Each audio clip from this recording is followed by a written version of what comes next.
Today is Tuesday, December 10. I'm Pastor Anthony, and this is Wilderness Wanderings.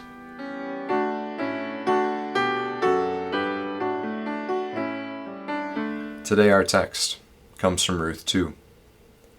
At mealtime, Boaz said to her, "Come over here, have some bread and dip it in the wine vinegar." When she sat down with the harvesters, he offered her some roasted grain. She ate all she wanted and had some left over. As she got up to glean, Boaz gave orders to his men. "Let her gather among the sheaves and don't reprimand her.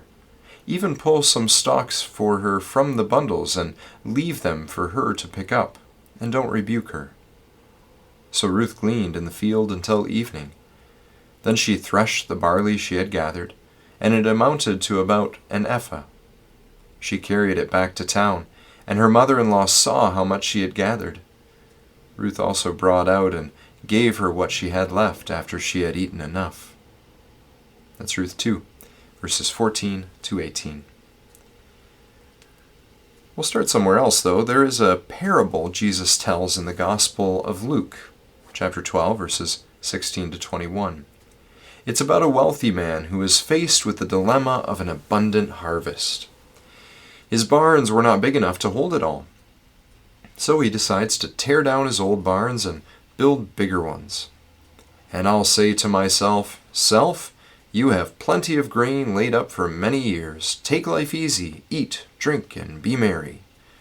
But God said to him, 'You fool, this very night your life will be demanded from you.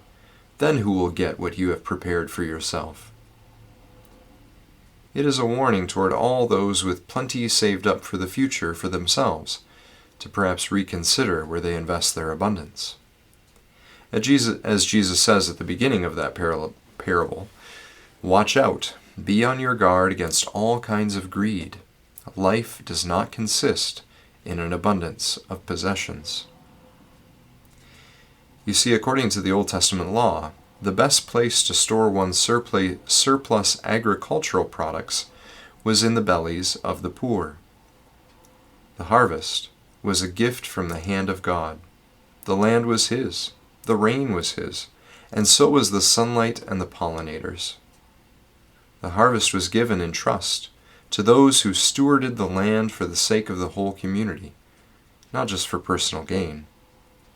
Hence, the command to leave the edges of one's field unharvested.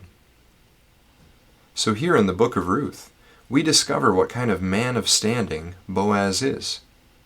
It turns out that he is generous as God Himself is generous. Boaz lives into all the ideals set forth in the law.